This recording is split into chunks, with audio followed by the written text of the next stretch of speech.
Let the record show that a quorum of board members is present, that this meeting has been duly called, and that notice of this meeting has been posted in accordance with the Texas Open Meetings Act, Texas Government Code Chapter 551. The board will now adjourn into executive session pursuant to the following sections of the Texas Open Meetings Act. Texas Government Code Section 551.071, private consultation with the board's attorney. 551.072, discussing purchase, exchange, lease, or value of real property. 551.074, to discuss personnel or to hear complaints against personnel, and the time is 5:30. The board will now reconvene into open session. The time is 6:34. On behalf of the trustees, I would like to welcome you to this evening's meeting of the Northeast Independent School Board. This is a business meeting of the board held in public. We appreciate your attendance and request your respectful attention. We welcome your comments during the matters from the floor section of the agenda. If you signed up to address a specific action agenda item, you will be called at that time. Finally, I would like to remind you that it is the mission of Northeast to challenge and encourage each student to achieve and demonstrate academic excellence, technical skills, and responsible citizenship.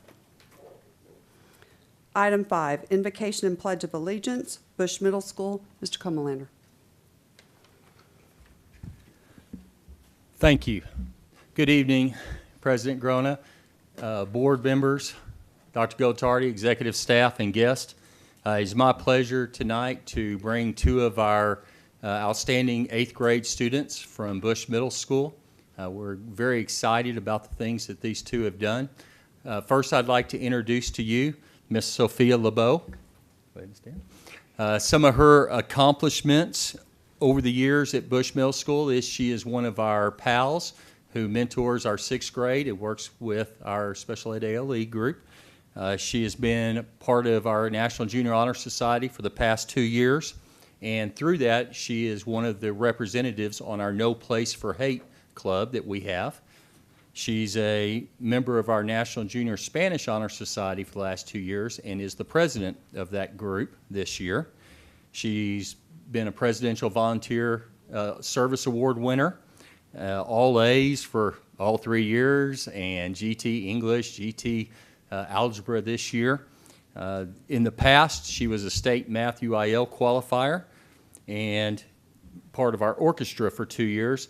And then when she finds time, she is a swimmer at the Alamo Aquatics team, where she'll be taking that on at Reagan this next year. So we're excited to have her doing that. She's also here with her parents. I have Michael and Claudia LeBeau, and her sister, who's a 5th grader at Tuscany Heights, Isabella. So very happy to have them. Excited to say that Ms. LeBeau is one of our teachers also. She teaches 5th grade at Tuscany Heights. We also have our 2nd student, Mr. Emiliano Caceres Manzano. He has been a part of all kinds of areas at Bush. He's been in the UIL one-act play and part of theater for the last 3 years, lead actor in that group.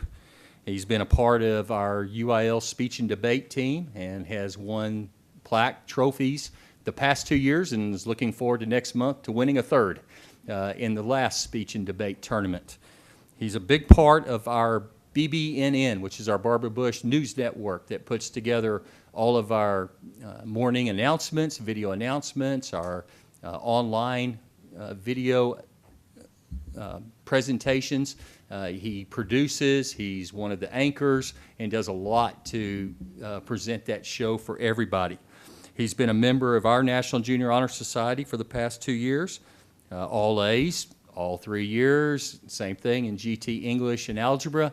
But even more impressive was part of the Duke Tip winner last year in 7th grade and was able to go to the summer program that they put on. And due to all that hard work and stuff, I am sad to say we won't be seeing him next year, but because of that, he was accepted to the Phillips Academy outside of Boston, Massachusetts, only the 2nd San Antonio student to ever be accepted up there. So we're going to very much miss him, but I told him we'd love to have him come back because he's going to be a big part, but he's done a lot of amazing things in his years at Northeast. And he is here. He is here with his father, Jose Caceres, and mom, Vanessa Manzano. His sister is at soccer practice, but he's also a fifth grader, which I found out today in the same class as Isabella. So we'll have both sisters at Bush next year. We're excited to have. Thank you.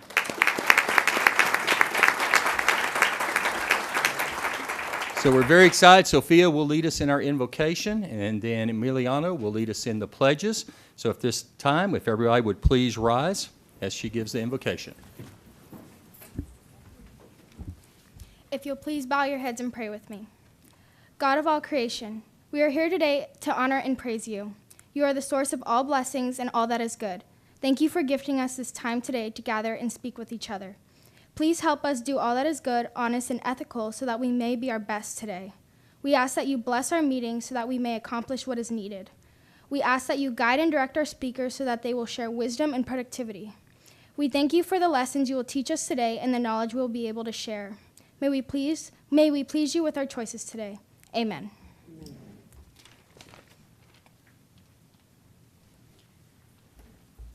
I pledge allegiance to the flag of the United States of America and to the republic for which it stands, one nation, under God, indivisible, with liberty and justice for all. Honor the Texas flag. I pledge allegiance to thee, Texas, one state, under God, indivisible. Thank you. And Sophia and Emiliano, would you come forward, please? We have some certificates, and Mr. Jaso is going to take a picture with you.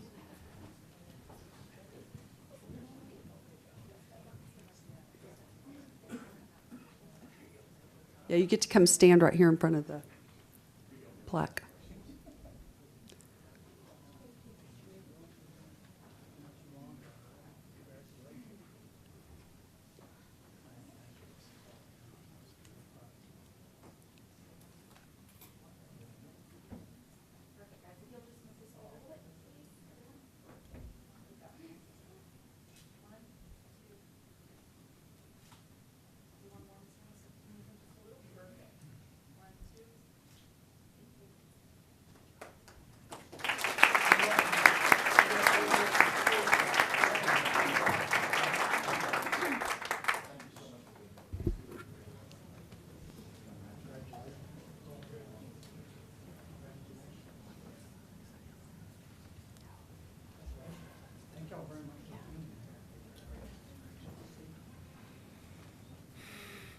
Thank you all for being here, but I'm sure that you need to go home and do some homework.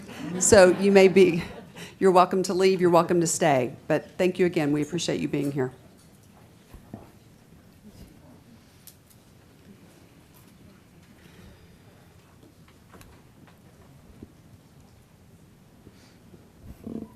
Item 6, recognitions. A, Reagan Coaches Life-Saving Efforts. Dr. Newman. Thank you, President Grona, members of the board, Dr. Gottardy, executive staff, and guests. At this time, I would like to ask the principal of Reagan High School, Mrs. Brenda Shelton, to approach the podium and address this recognition.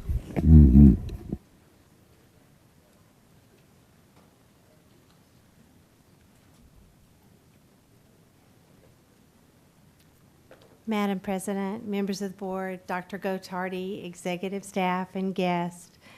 Tonight, it is my pleasure to bring forward two of my colleagues in a way that I think this is why we do what we do, and it is the heart of these two gentlemen that absolutely honors me every single day.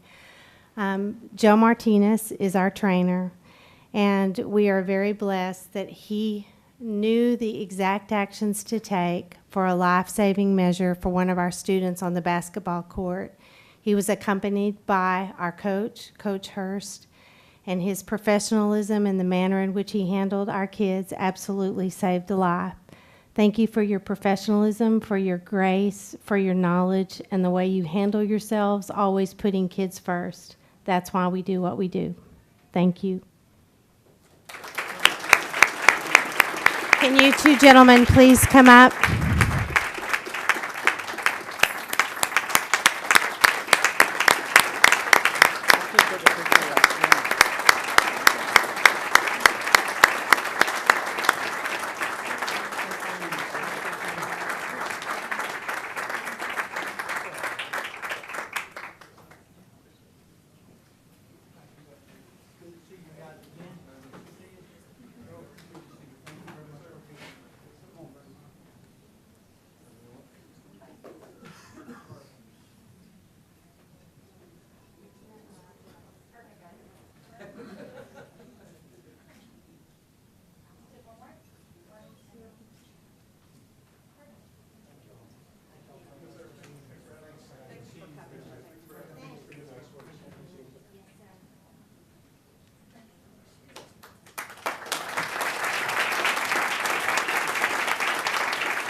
You may be excused. You beat me to it. I have homework too. Can I leave? Yeah. Okay. Item B, State UIL Cheerleading Champions, Johnson High School.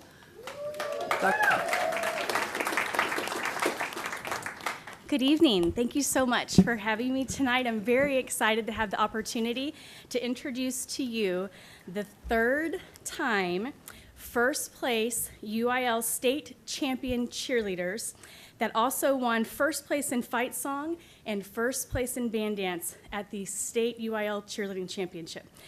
This is out of all of our 6A schools in the state of Texas, and there are hundreds of schools that compete in this contest, so it is quite the accomplishment of these beautiful and very talented young ladies that I'm going to introduce to you tonight. So I will go ahead and call your names. Wait for me. Amelia Atkins. Skylar Bell. Yes, ma'am.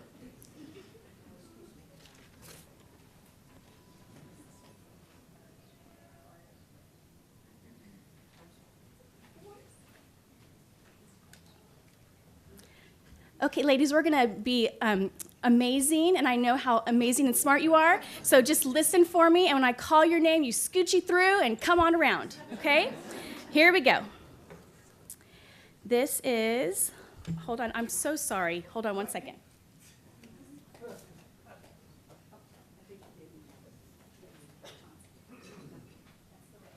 beautiful and in the right order. Okay, so we'll start again. Okay, here we go with the beautiful and amazing Johnson cheerleaders, Amelia Atkins, Skylar Bell, Gabriella Blanchard, Sierra Briggs, Madison Burton, Bentley Camp, Riley Dubles, Alexis Ellerby, Emily Erickson, Maddie Faust, Brianna Foster, Meredith Haschel, Kennedy Hernser, Annabelle James, Brianna Johnson, Taylor Chris, Paula Lambert, Campbell Lewis, Addison Lewis, Addison, can you come right here, baby girl? Right there. All the way around. Thank you, sweetie. Macy Mackey, Parker Mapes, Neely Marshall, Ashley Mejia, Alyssa Milo, Chantel Pike, Maggie Pletz, Taylor Prigmore, Lauren Rudiman, Shauna Seneca, Nyala Summons, Lindsay Turner, Isabella Wildeman,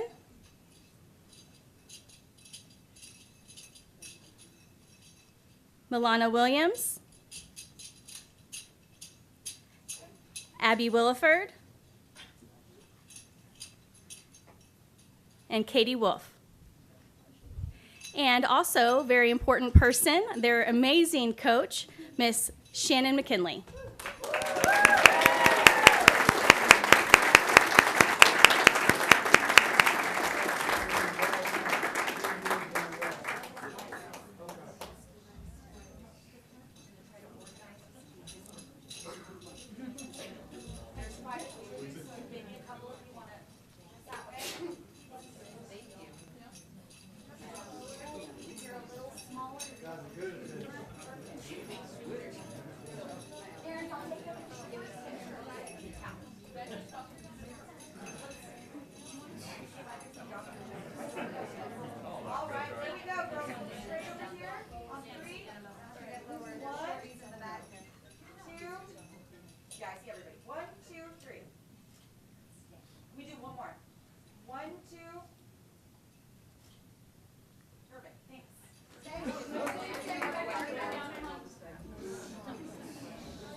Thank you, ladies, so much, and congratulations.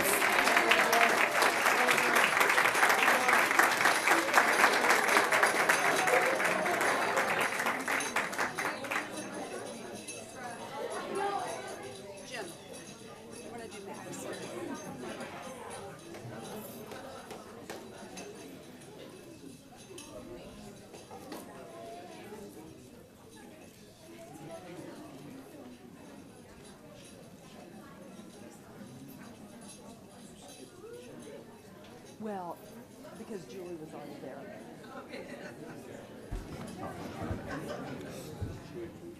Okay.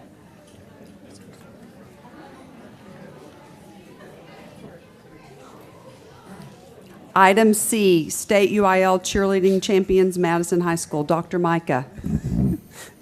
Thank you, Madam President, members of the board, Dr. Gottardy, executive staff, and guests. Again, we'll have Miss Julie Shore, Executive Director for Fine Arts and Student Activities, with this item. Thank you, sir.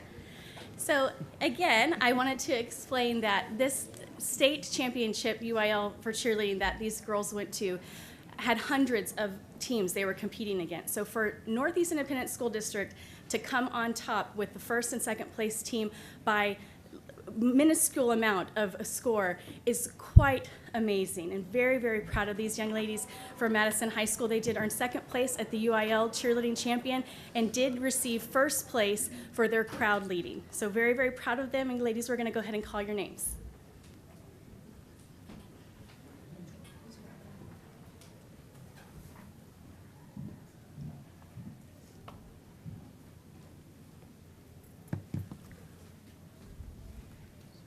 Sophia Abascal. Cassandra Arnold.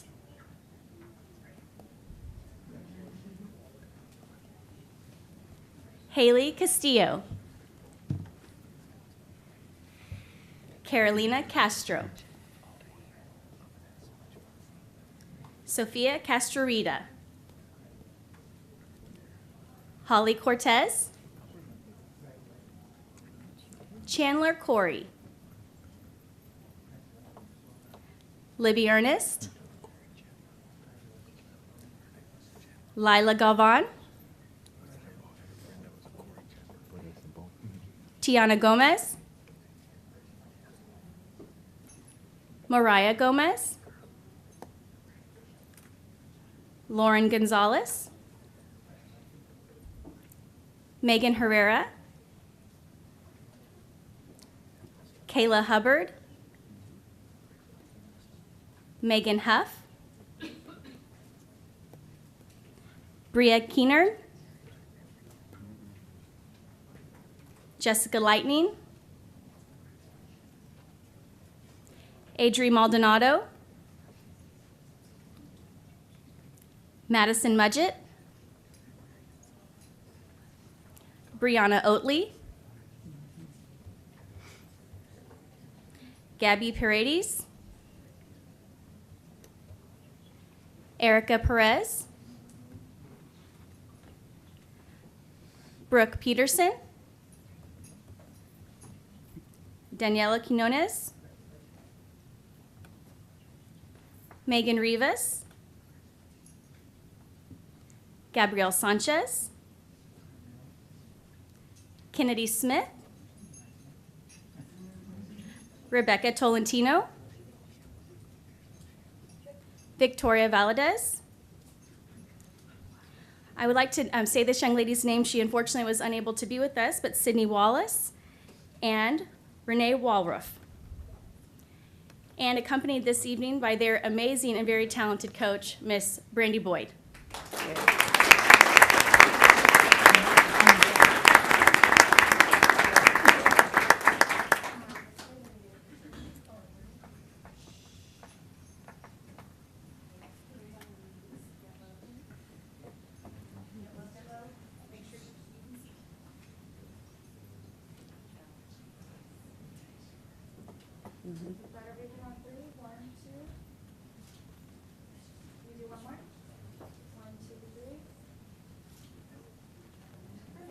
Now stay there because your parents would like to take pictures of you too.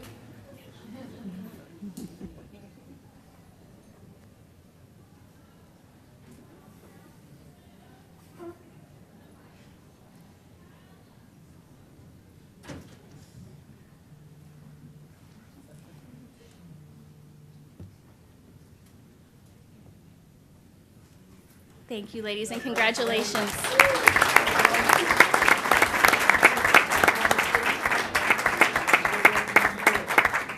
Congratulations.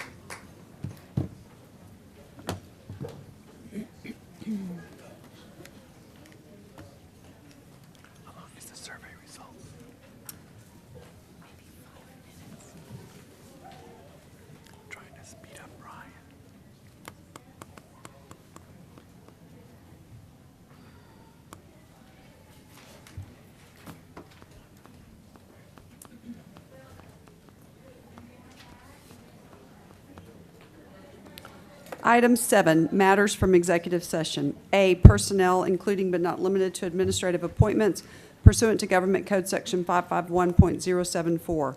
1, possible action regarding routine personnel, including but not limited to administrative appointments. No action. Item 2, possible action regarding proposed recommendation for non-renewal of Chapter 21 term contract employees. Do I have a motion to approve as presented in executive session? So moved. Thank you, Mrs. Perkins. Do I have a second? Second. Thank you, Mr. Wheat. All those in favor say aye. Aye. Opposed? The motion carries. Item 3, introductions. Dr. Gottardy. Thank you, Madam President, board members, and our guest here this evening. It's my honor to introduce 2 new administrators to their positions. We have a brand new assistant principal at MacArthur High School, Mr. Lawrence Chavez. There he is.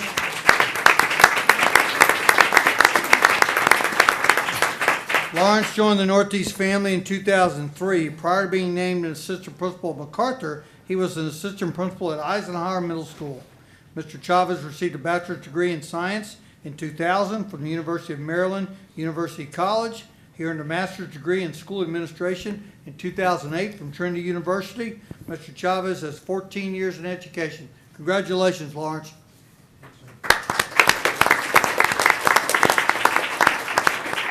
We have a new assistant principal at Garner Middle School, Mr. Edward Garcia. There he is. Edward is joining the Northeast family as the assistant principal for Garner Middle School. Before joining Northeast, he was an assistant principal at Page Middle School in SAISD. Mr. Garcia received a bachelor's degree in history in 1995 from Texas Tech University and earned a master's degree in education leadership, policy, and politics in 2001 from the University of Texas at San Antonio. Mr. Garcia has 22 years in education. Congratulations to both of you guys. Thank you very much. Madam President, that concludes our introductions. Thank you. Thank you. Item B, possible action on the purchase, exchange, lease, or value of real property pursuant to Government Code Section 551.072. No action. Item C, possible action regarding consultation with board's attorney pursuant to Government Code Section 551.071. 1, possible impending litigation. No action. Okay. I'm going to go back to introductions. Sorry, there was one that I forgot to introduce this evening. Is Director of Psychological and Child Fine Special Education, Mr. Brian Kelly. There's Brian.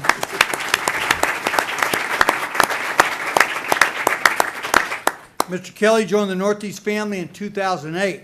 Prior to being named Director of Psychological and Child Fine for Special Education, he was a licensed specialist in school psychology for special education. Mr. Kelly received a bachelor's degree in psychology in 2003 from St. Mary's University. He earned a master's degree in school psychology in 2007 from Trinity University. Mr. Kelly has 10 years in education. Congratulations and welcome, Mr. Kelly. Thank you.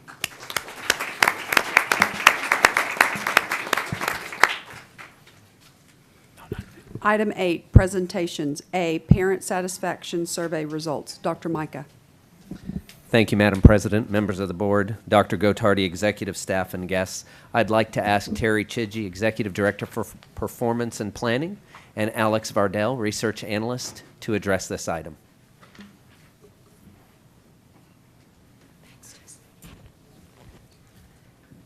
President Grona, members of the board, Dr. Gottardy, executive staff, and guests. Tonight I will be reviewing a parent satisfaction survey The Department of Performance and Planning recently sent to all Northeast Independent School District parents having email addresses. 9,131 were returned, which is a 16% response rate. In the past, we did an exit survey through another survey platform. We used Blackboard, and we only had a 7% response rate. We have seen our response rate increasing. However, we are constantly looking for new ways to increase our rate. We use the Qualtrics platform, which has capabilities to analyze and disaggregate the results. Alex Vardell, research analyst, will be demonstrating some of the platform's features as we discuss the questions and results.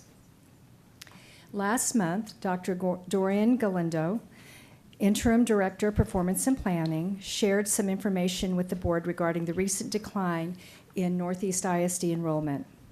This survey is one of our current efforts to address this loss by learning from our overall parent satisfaction. You may recall Chris Malone, the keynote speaker at August Leadership, whose book, The Human Brand, stressed the importance of listening to our customers and understanding what they value. The good news is that on a scale of -3 being extremely dissatisfied to a +3 being extremely satisfied, we had an overall score of 2.1, which can be interpreted as very satisfied. The dashboard gives a breakdown on the students of the 9,131 responding parents. For example, 30% of the responses came from high school students, 23 parents of high school students, 23% from parents of middle schoolers, and 47% from parents of elementary students. Based on the number of responses by school level, race, ethnicity, and other demographics, we know that we have a statistically representative sample of our NEISD families. There were 18 total questions covering topics including overall satisfaction with the school, standards of behavior, school activities, instructional quality, and more. We have provided you with the questions, and tonight, for the sake of time, we'll review a few of the responses, just so you get a feel for the process and the system, the platform. The first question we're going to review is, overall, how satisfied or dissatisfied are you with your child's school? As you can see, there were 74% positive responses. We considered positive to be that they answered a 3 or a 2.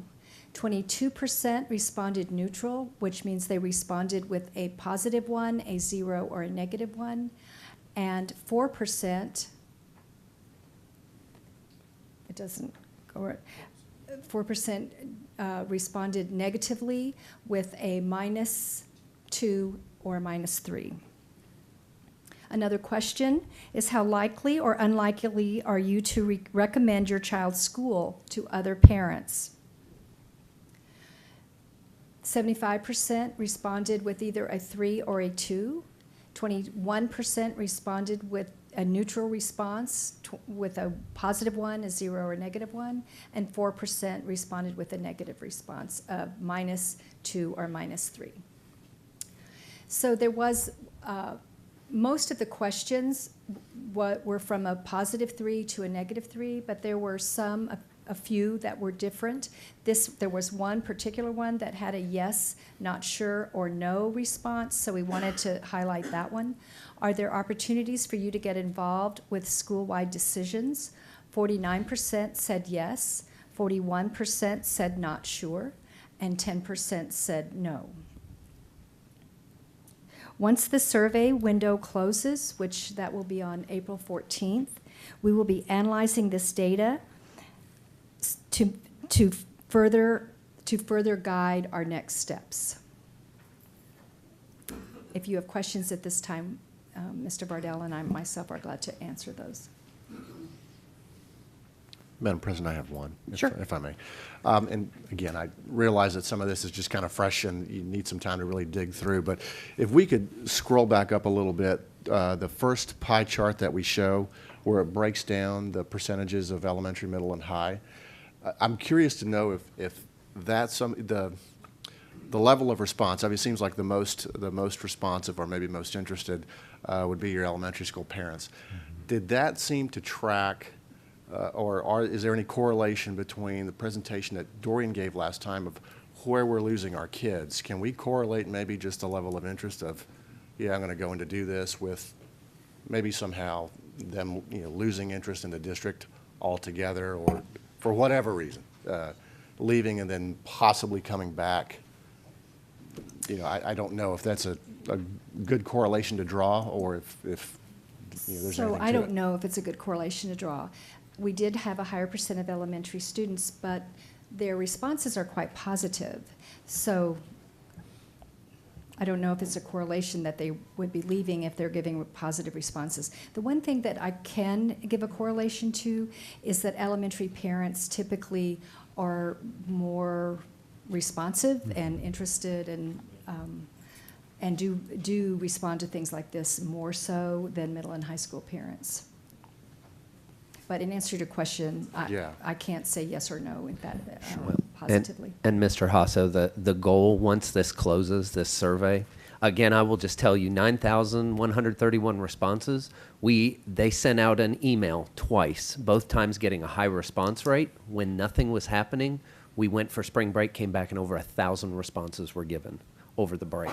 So they continue to come in. The goal is, once this survey closes, to then start looking at exactly those types of questions that you're asking, to try to figure out if we can glean some information in order to move forward in addressing some of the concerns.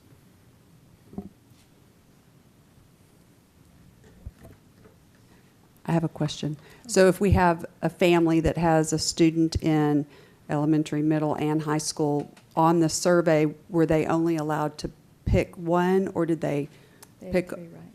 They were sent 3, so they could respond about each child's school. Okay. So in this percentage, this could be one family that responded. 3 times. Okay. Or 2 times or whatever. It's an excellent point. Okay. But I do think that a parent might respond differently depending on the school or that child's situation. No, I agree. So we felt that that was only fair to give them an option to respond on each child. Okay.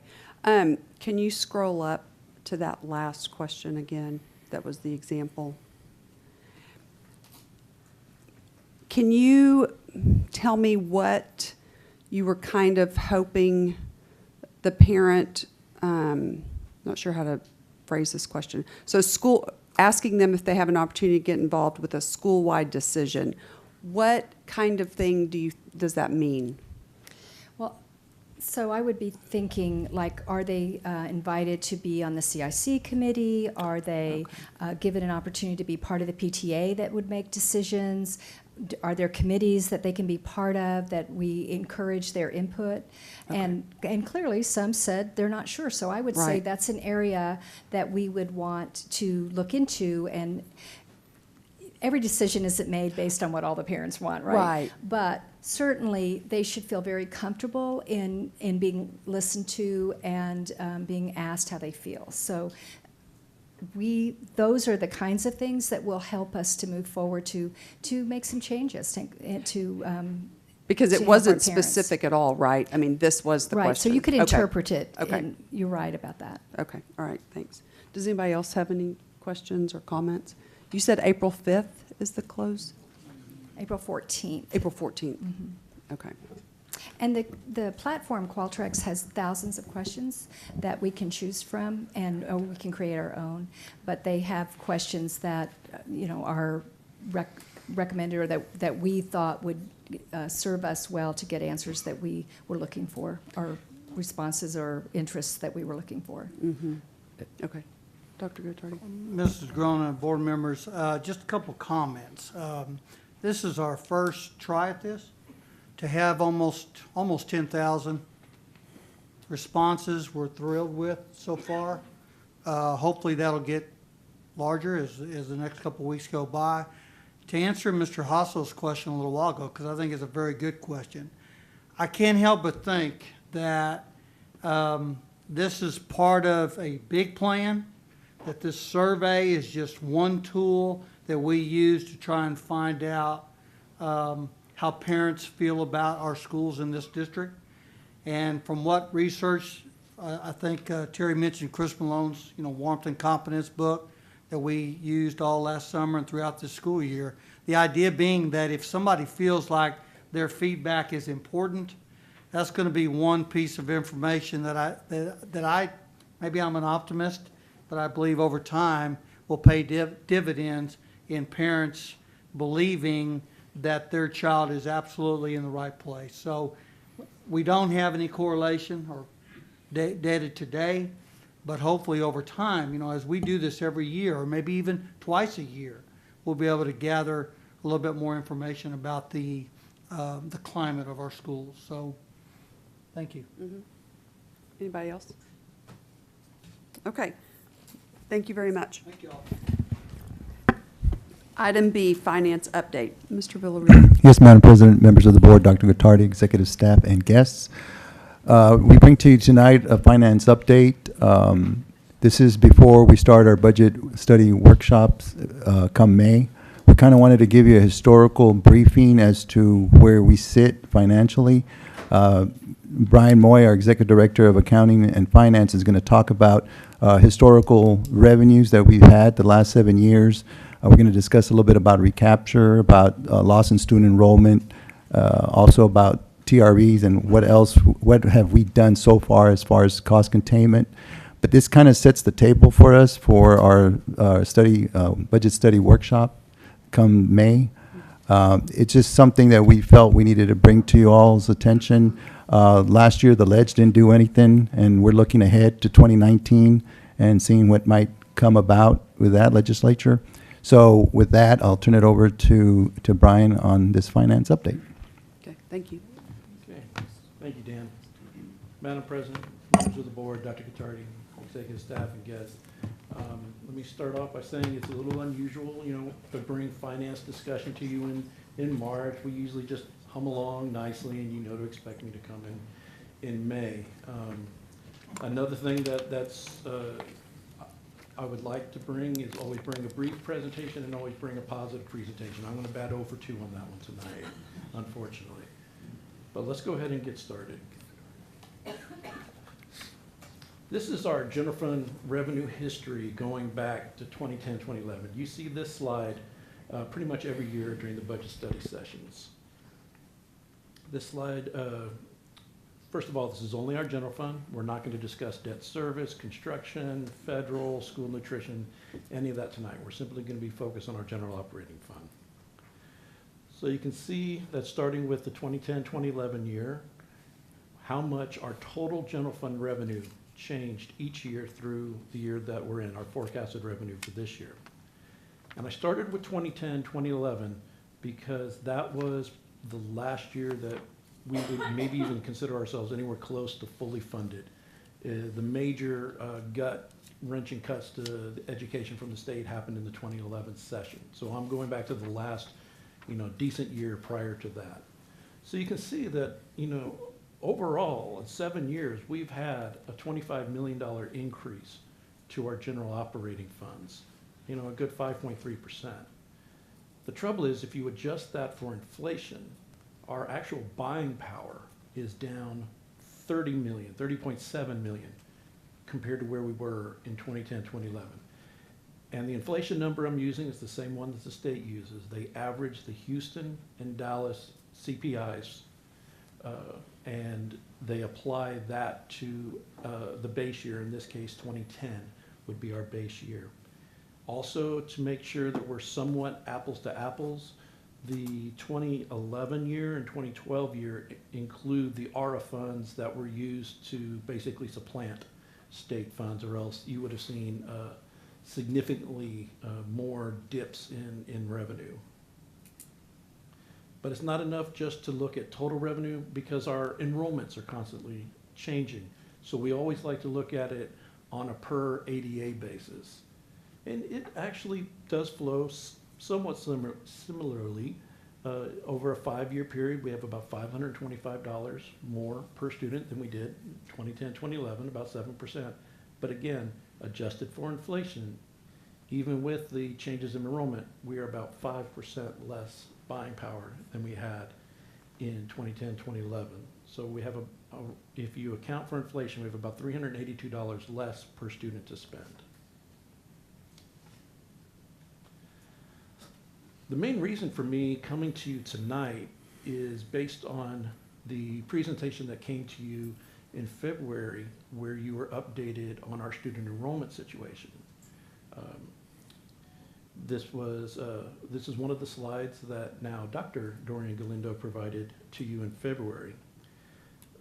You can see that this year's enrollment dropped by more than 1,400, almost 1,500 students, and now we are looking at a nearly 1,300 student drop next year. Also look at that red dot right here.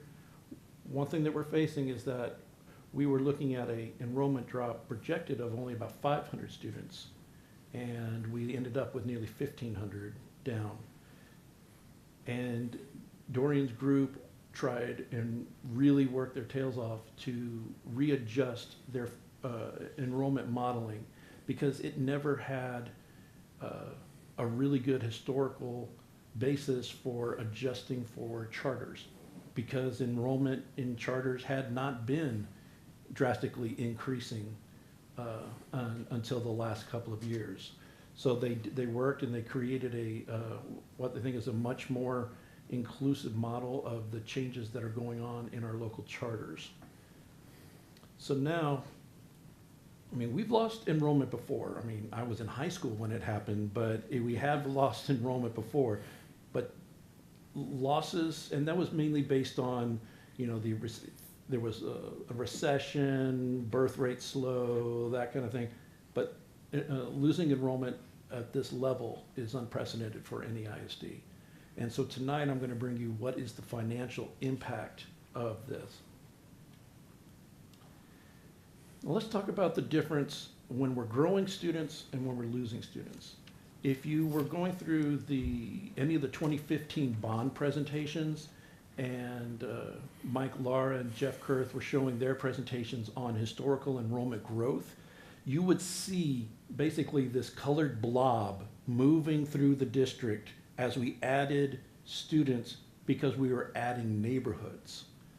And when you add an entire neighborhood, because of expanding housing, you're able to open an elementary school, adjust boundaries, and keep staffing levels efficient.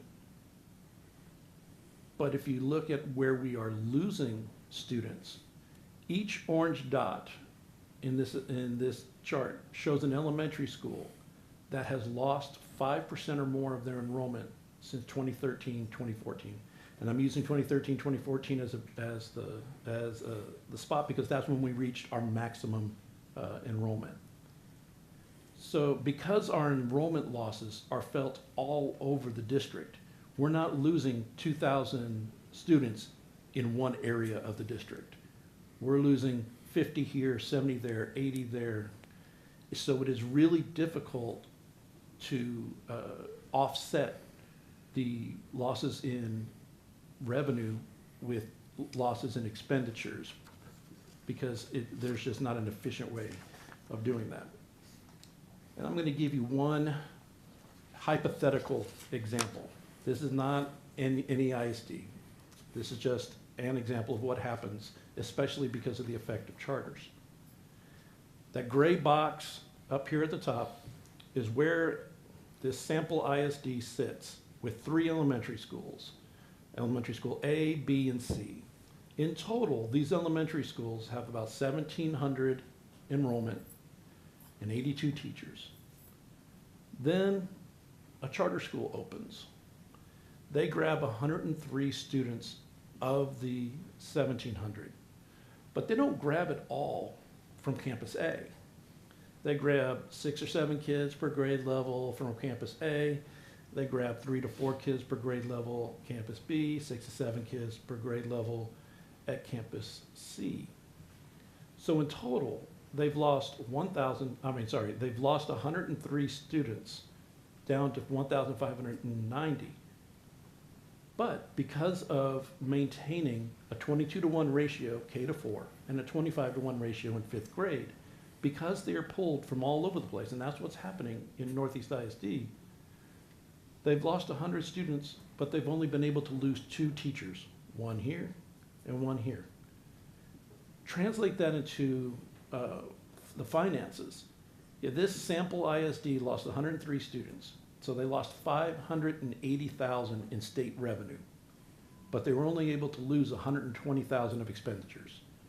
So where does this ISD find the other $460,000 of expenditure cuts to offset the lost revenue? And while I have this slide up, if you're paying attention to the school finance commission that's going on in Austin, everything that's been going on prior to this last meeting where they finally had open testimony, it was all about more money isn't needed, we need to be more efficient, more efficient, more efficient, more efficient, more efficient. Explain to me how you're more efficient to still have 1,693 students, only now you got 1,590 at the ISD and 103 at the charter school. The charter school has 6 teachers to handle the 103 students.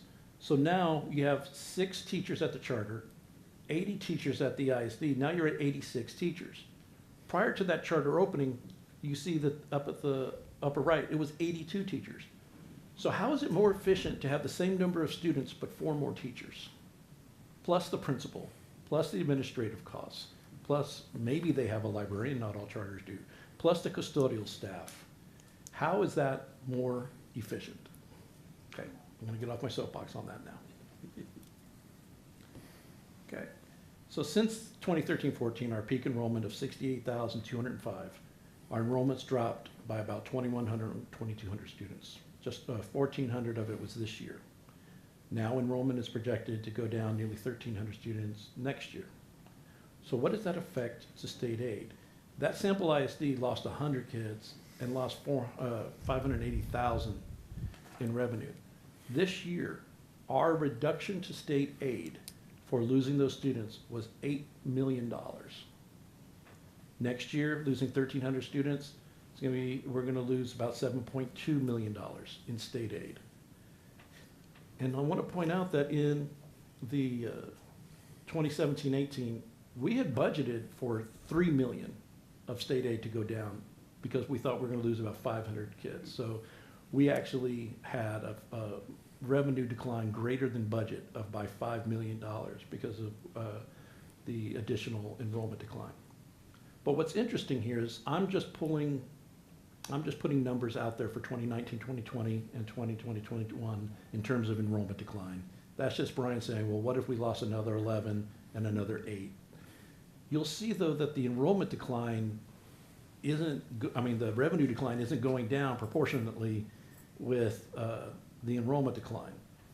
And that's because we're gonna get to a point soon where our revenue bucket for state aid is gonna get to be so small that there's not gonna be anything left for the state to take away.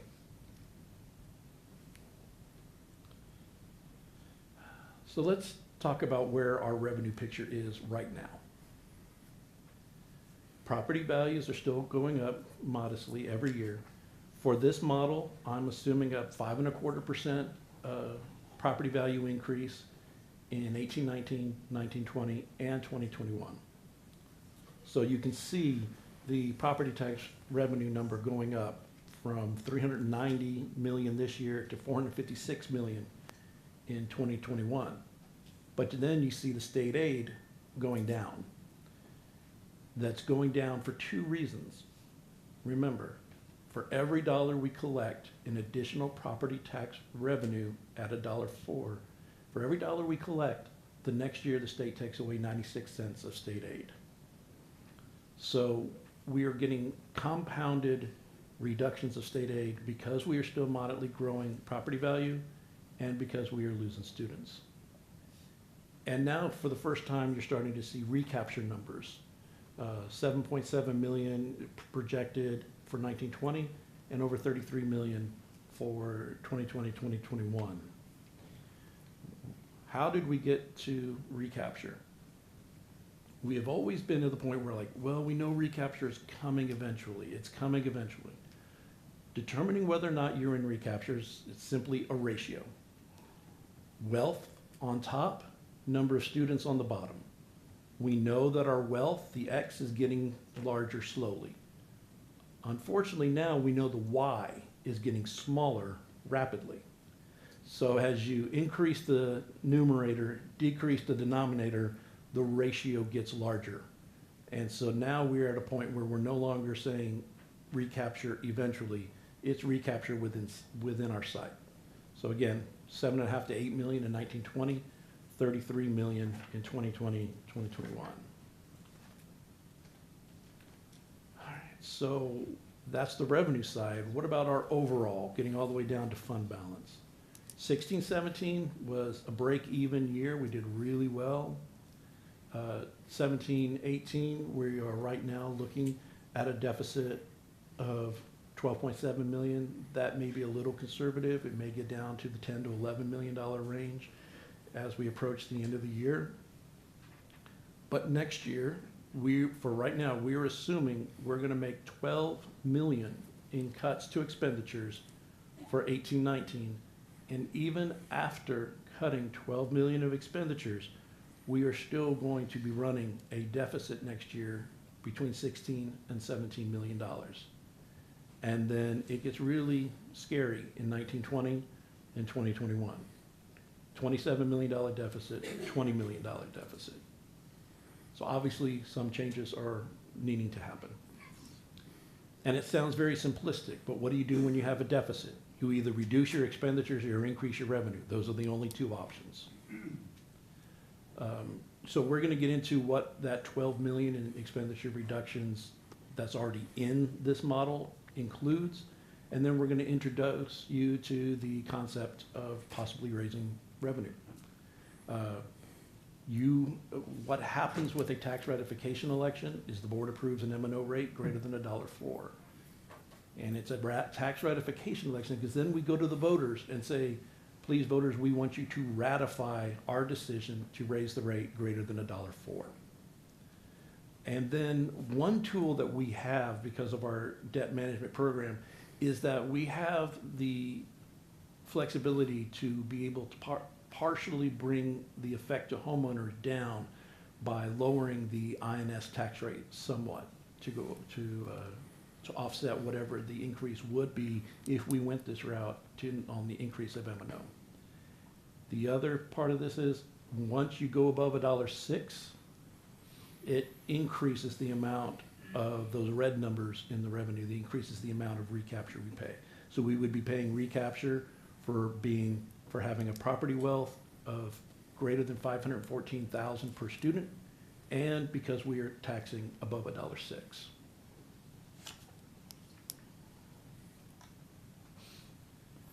So let's talk about cuts now.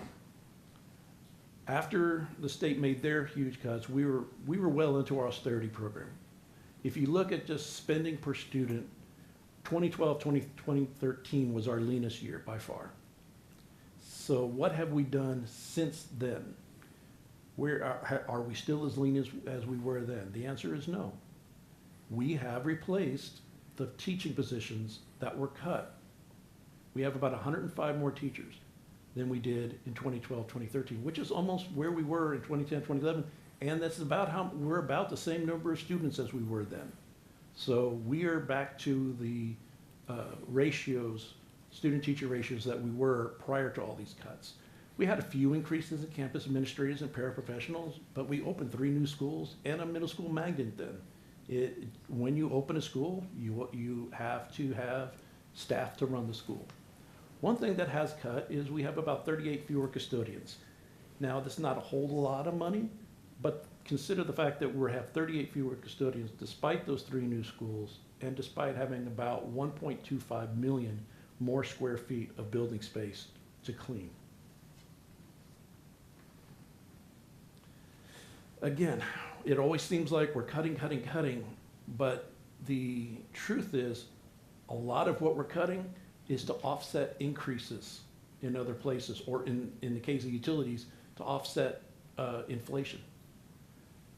We are not exempt to CPS energy rate increases. And after salaries, utilities is our second largest expenditure line item. The rates have gone up in the last 5 years about 13%. But between our energy management system, building greener buildings, and just simply turning on and off the air conditioning, turning it on later in the morning, turning it off earlier in the afternoon, we've actually cut our use per square foot down 10%. So that's avoiding spending another $1.3 million in utilities. We have returned this year to the central office freezes and hiring delays. So far this year, we have saved about $500,000 in just simply not filling central office positions. We consolidated and restructured instruction and campus administration. That avoided a couple $100,000. And then we encouraged all of our principals and budget managers to just do some general belt tightening. Specifically, we asked them to cut back on travel. Don't send 4 people to a conference when 1 can go. If your furniture is scratched up, sorry, keep using it for a while. And you don't need food at every meeting. So far, just through February 28th of 2018 versus February 28th of 2017, we're estimating that we are on track to save anywhere from $1 million to $1.5 million this year, just from asking our budget managers to be better stewards of their funds. But all these things have just gone to help offset some of the large expenditure increases, the pressures that are on us from other areas. You know, we talk about buying power. Well, these things that I'm about to talk about here are those inflationary items that are putting pressure on us, and we don't have the buying power to constantly cover them. Our health insurance costs over the last 5 years, our annual cost is up $8.3 million. We absorbed the majority of the increases to the premiums. Luckily, knock on wood, we are having a very good year in our health plan this year, to the point where we're hoping that when we do come back to you in May, we're not going to be looking at premium increases on the employer or the employee side. But we're actually meeting Wednesday with Blue Cross, and we'll start to lay the groundwork for that, and we'll come back to you in May. The state has pushed increased share of retirement and retirement health care onto the district to the tune of $7.5 million more per year than where we paid 5 years ago. A little bit of that is because we've also given raises, and TRS and TRS care expenditures are calculated as a % of salary. So over these 5 years, professional employees on average have their salaries are up 12% from where they were 5 years ago. Paraprofessional auxiliary is up close to 14% from where they were 5 years ago. So as those salaries go up, the TRS and TRS care also goes up. But the majority of this is simply the state pushing a bigger share onto us. So let's get into that $12 million that we've identified for next year. We've identified about 117 teaching positions that will not exist next year.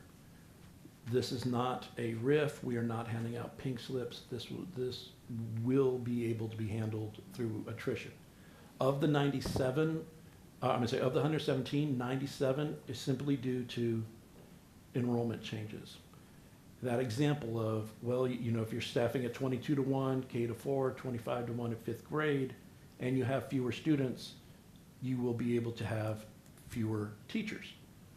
Now, this is $6.2 million in savings to account for the lower students. But remember, we're losing about $15 million on the revenue side, and just maintaining current ratios only saves $6.2 million. There were selective reductions, about 20 FTEs in other places. Other campus staff, meaning non-teaching, a little bit there.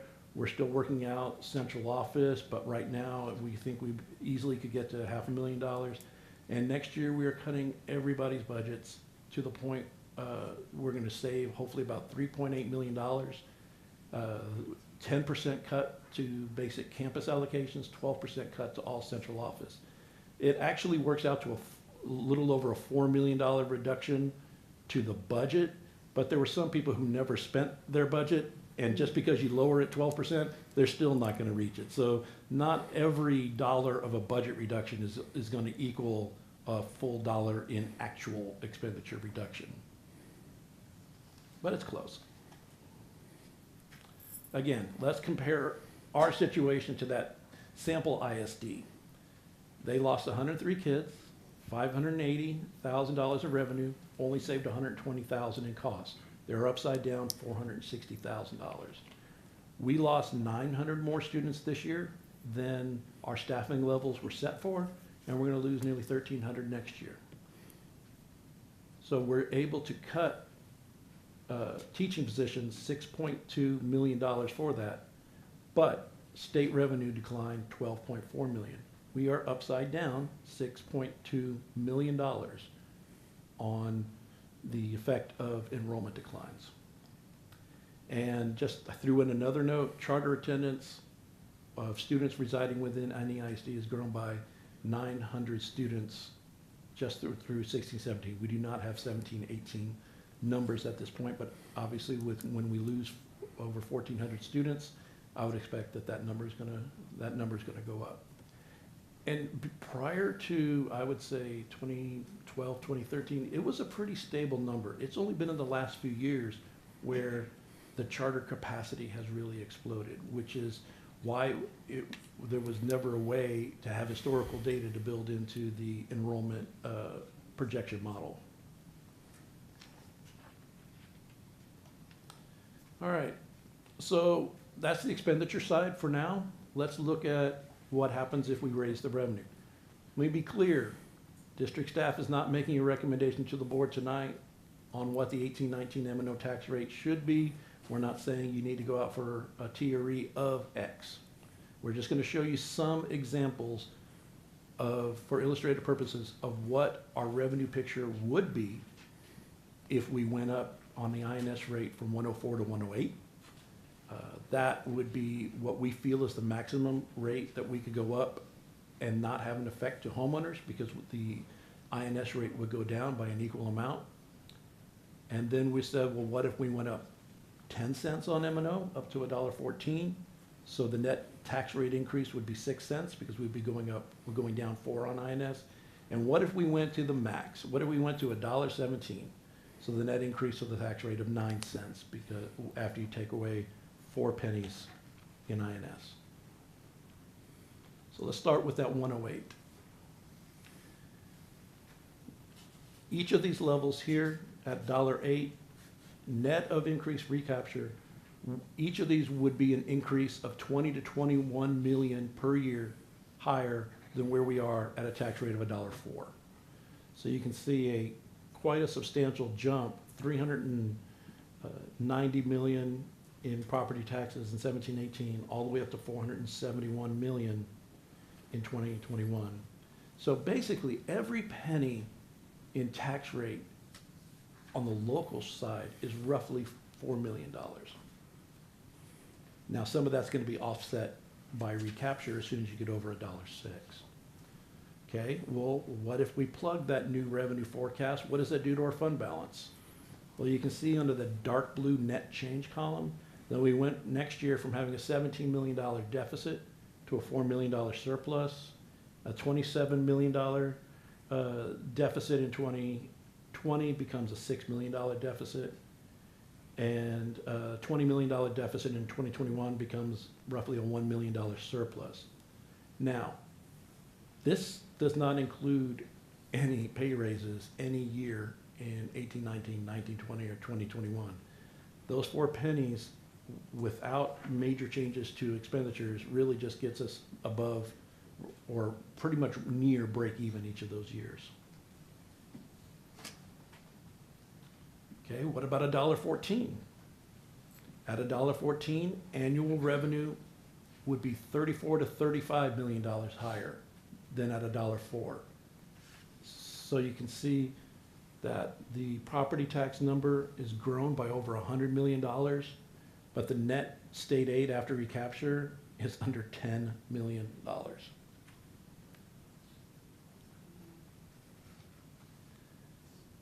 Well, and in this model with $1.14, let's go ahead and give a, what happens if we do give a pay raise in 18-19?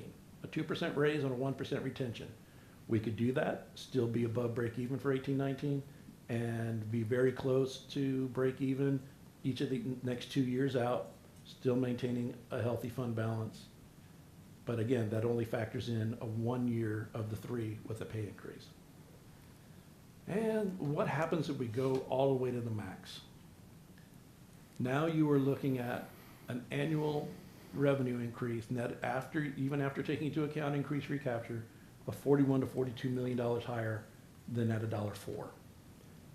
So now you're up over $500 million in M&O property taxes.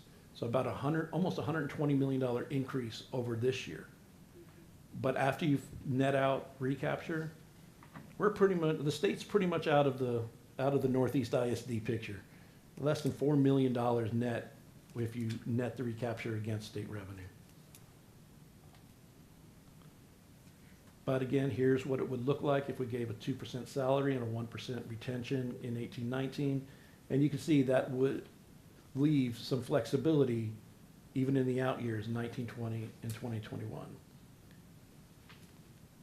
But it actually brings fund balance up over 3 months, and we really don't normally do that.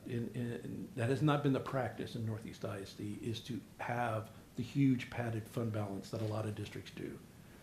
There are a lot of districts who, over the years, have brought their fund balance up to an equivalent of 7, 8, 9 months worth of operations.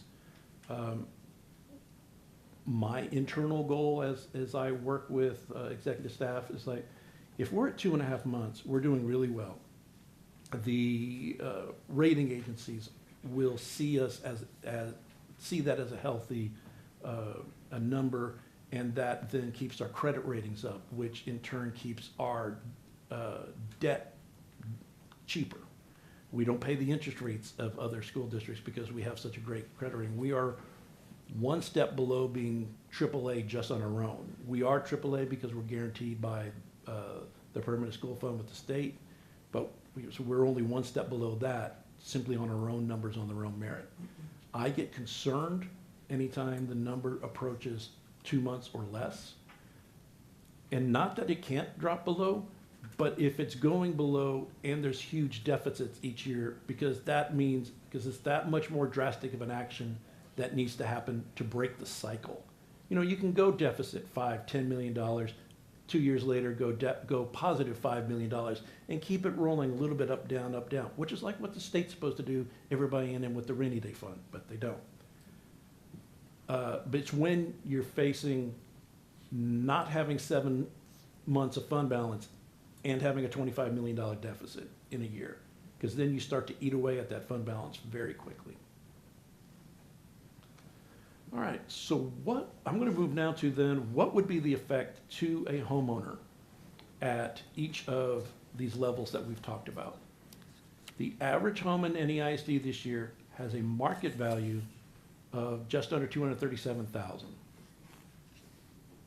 Once you take into account all the exemptions, mainly $25,000 homestead, but then the disability exemptions, the veterans exemptions, the over 65, the average of each homeowner's exemptions is around $28,500. That makes the average taxable value of a house $208,400. So if you owned a $237,000 house for 2017-18, you paid the district $2,845 in taxes. Next year, I'm going to assume that house taxable value is going to go up 5%. To $218,800. Now, at $1.08, if we go up 4 pennies in M&O, down 4 pennies in INS, we still have the same total tax rate $1.36.50. The homeowner is going to see their tax bill increase $142. But that's solely because the value of their house went up. Because we're keeping the total tax rate the same, that bottom line change due to rate increase is 0. If you go to the next column, we showed what would happen at $1.14. Well, if you go up 10 pennies M&O and only go down 4 pennies in INS, you're going to raise the total rate by 6 pennies. That homeowner then is going to be paying $31.18 a year in taxes, a $273 increase over what they're paying now. $142 of it is because their house value went up. $131 would be because we raised the tax rate. And at $1.17, you're now raising the total tax rate by 9 cents. That's an increase of $339.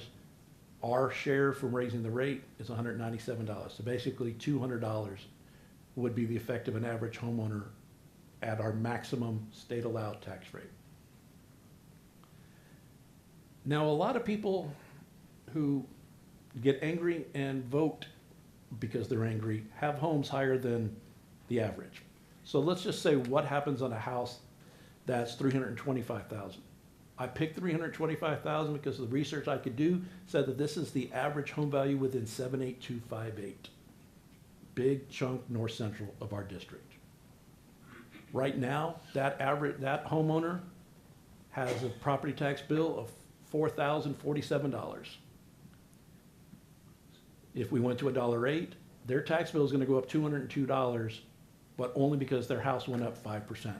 And you can see how that trends from there. At $1.14, their tax bill will go up $389. Of that, $187 is because we changed the rate. At $1.17, their tax bill goes up $482. $280 of it is because we would change the rate. $202 because of where their home value stands currently.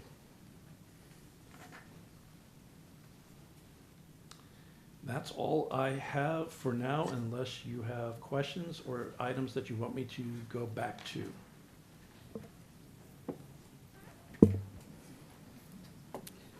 Does anybody have any questions for Mr. Moy or comments? You did a great job. Thank you. With information that's not fun. Mr. Wheat, did you have something? Yeah, thank you. The presentation was really very thorough. I think you anticipated a lot of our questions, and so there may not be a whole lot. But going back just to the tax rate, and we have to address the overall tax rate, because if I remember correctly, and my memory is not always exactly accurate on this, but I think we've reduced the tax rate in the district 4 out of the last 5 years. Over the last 3 years, it's been 7.5 cents reduced. Okay, and I think even 1 year before that, we reduced it also. So yeah, there was a year we skipped, but then we reduced the year before that. Yes. So we're talking about the idea that we've reduced the tax rate maybe 8.5 pennies over the last 5 years. Correct. Is that in the ballpark? Yes. Okay. I also am fairly confident that the city and county have not done that when they've been looking at what they're doing, so that Northeast at least has responded when we haven't needed to raise the tax rate or keep the tax rate the same, we've reduced it. And now we're looking at possibly coming back and asking for a little more money because of the circumstances. Is that sort of a fair assessment of that? That is, yes, sir. The rates that we have been lowering have been on the INS side. Mm-hmm. And it's been kind of a trade there, because we've lowered 7.5 cents. At one point, I believe our maximum, we got up to about a little over 40 cents in INS, and we're down to 32 or 42 cents. We're up and we're down to about 32.5 cents. And even with those reductions, we still have had funds available to pay off debt early and totally eliminate any future interest payments on millions of dollars of debt annually. Reducing it 4 more pennies will hinder that flexibility. but it's a strategy when trying to lessen the blow, again, even more to the homeowner if we were to go this route. Both to the homeowner and to the district, being able to pay the Yes. salaries and things we need to pay. Yeah. Okay. Go ahead. I'm sorry. One thing I didn't bring up is that there are many, we're not the first district to have lost enrollment. I did not bring the number with me, but I believe I found 10 districts who, over the last 5 years, have lost more than 1,000 students. 8 of those 10 have went ahead and increased their M&O tax rate. And one of the others, they just had a finance citizens committee recommend they do so. So that just leaves one that I couldn't find any information on. Of the 10 large districts that have had significant enrollment declines, 8 went the M&O route, but they all in their documentation have also shown what they've cut. It has to be a double. It has to be double. I don't think you can go to the voters and say, we want more money, but we haven't tried to trim anything here. Sure. Now, as far as our student attendance projections that we were looking at, I know that 6 months ago, we had projections that were not the same as what we're seeing now. Do you feel more confident in the way we're looking at doing projections and bringing in charters and being able to figure out what it's going to be in another 6 months or another year? I don't want to speak for that department, but from what the meetings that I've sat in, as much as we are able to get actionable data on the charters, yes. Before they received the data that they were able to squeeze out of Austin on the charters and on the increased grade levels or the new simply the new schools opening, all those approvals by TEA, that 1,287 projection down in enrollment was sitting somewhere around 800. So, but based on the additional information on how some of these charters are adding grade levels or expanding period, that factor, that takes that 800 enrollment decline and adds in about another 400, simply due to the information that they've gotten from charters and then looked at historical patterns of each of those charter schools on how many Northeast kids typically are the ones in those charter schools and projected that forward based on the new grade levels opening. Okay. I guess my main question was, you're more confident in our numbers looking ahead 6 or 8 months than what we had from 6 months ago? Yes. Okay, thanks. Mr. Weed, I would add to Brian's comments that we are more confident, but we do not have a crystal ball. We do not know exactly. I think Brian's point that our model showed 800 less, but we took the higher road going into this budget process than we did a year ago. So instead of us projecting 800 less students into this model, we're projecting almost 1,300 less to help us have a better grasp of where the budget is. Now guess what? If several hundred of those kids show up on the first day of school, fantastic. There'll be added ADA to our budget. But I think we've actually gone, hopefully, above and beyond on the loss of enrollment for next school year. Thank you. Thanks. Ms. Hughey? So many thoughts going through my head. Let me see if I can try to get this sorted out. If we start looking at a TRE, there's so many concerns that I have. Excuse me. One is how to explain this to a public that doesn't understand, which is not uncommon, how our funding works between the differences in M&O and INS. And then all the huge misconceptions of what we fund, whether it's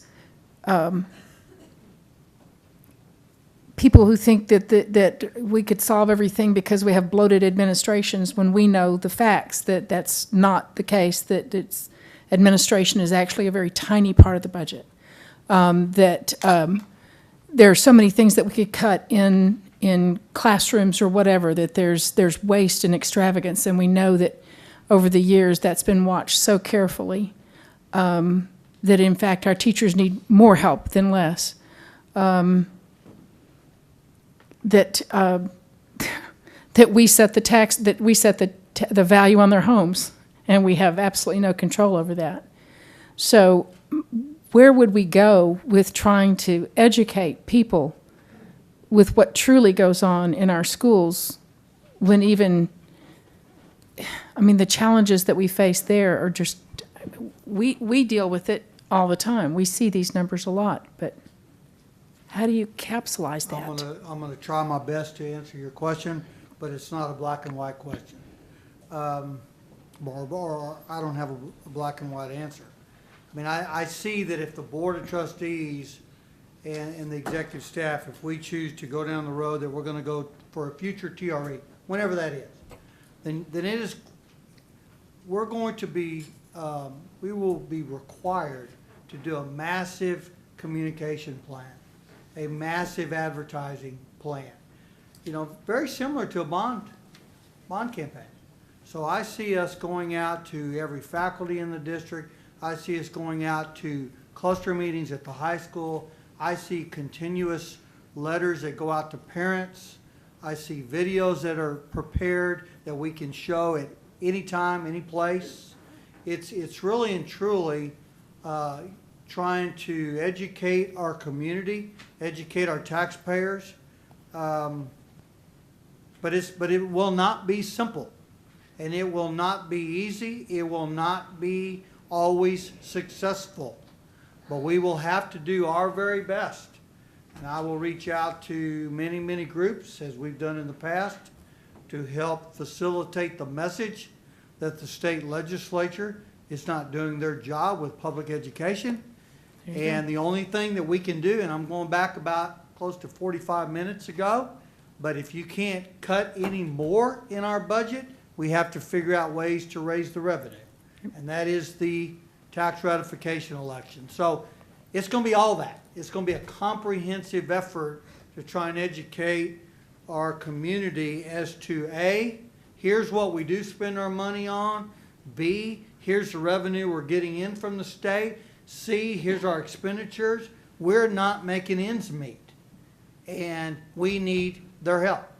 So, Ms. Hughey, I don't know if I actually answered your question, but it is a massive campaign.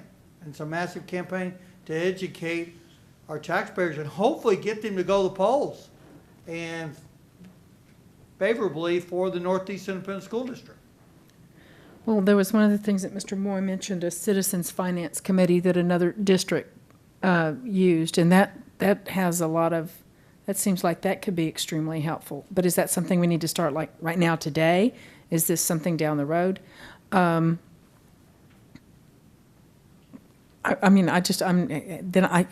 Sadly, I see the expense of trying to even just inform our public about what's going on. I mean, Dr. Gottardy, you and I have been in presentations before together where we were addressing a group, and they were stunned to find out that we don't keep the property taxes that come into our district, that they're really going back to the state to build roads and bridges and everything else, that their property taxes are not necessarily for Northeast or for the school district they live in. So just in the last month and a half, Mr. Villarreal, Mrs. Caldwell, Mr. Moore and myself, we went to District 9 and District 10. And we spoke to, I think District 10, there was about 100 people in the room, and at District 9, there was about 50 people in the room. And when we really dug deep into the weeds of school finance and what's actually happening to revenue across the state, but primarily what's happening here in the Northeast Independent School District, and when they will listen and they will grasp, this is complicated information. Yeah. This is not simple math. But when they really got to the end of my presentation, when they really saw that the state is taking $1.4 billion from local property taxpayers in this state and not using it for public education, that they're using it for other means, they perked up a little bit and they started asking questions and so my point is, you know, many of us here have heard this information dozens of times, if not maybe hundreds of times over the course of our careers.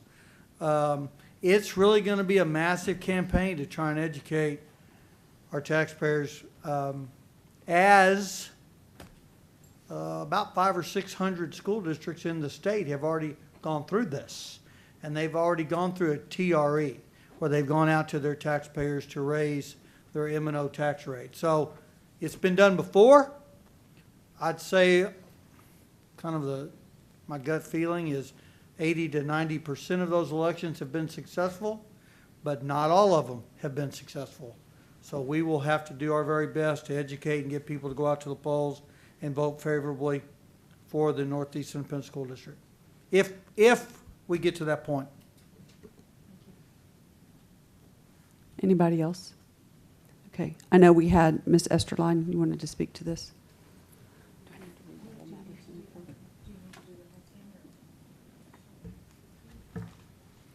Good evening, Madam President, board members, Dr. Gottardy, executive staff, and guests. My name is Patsy Esterline. I'm the president of the Northeast American Federation of Teachers. The address is 6800 Park 10 Boulevard, Suite 123 North, 78213. So this is very complicated information, and thank you, Mr. Moy, for an excellent presentation explaining the damage charter schools are doing. Damage that is actually planned by the enemies of public education. Northeast would like the district to stay, Northeast AFT would like the district to study why some parents are finding or sending their children to the charter schools. We will give you our opinion at a later date, and we also want a program to bring them back.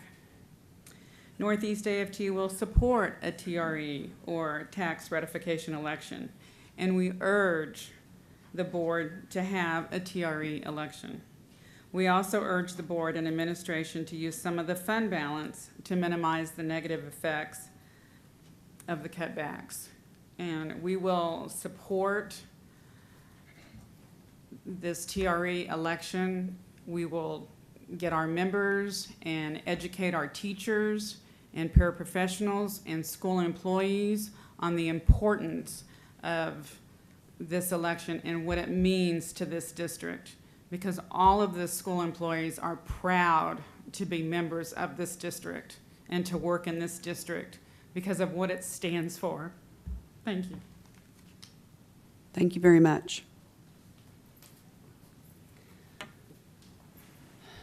Item 9, or I'm sorry, did anybody else have any comments about that? Okay. It's a different topic. Item 9, new business for possible board action. A, board policies. 1, possible action regarding board policy FDB local first reading. Dr. Micah. Thank you, Madam President, members of the board, Dr. Gottardy, executive staff, and guests. I'd ask Christy Wilbur, Director of Pupil Personnel Services, to come to the microphone to address this item.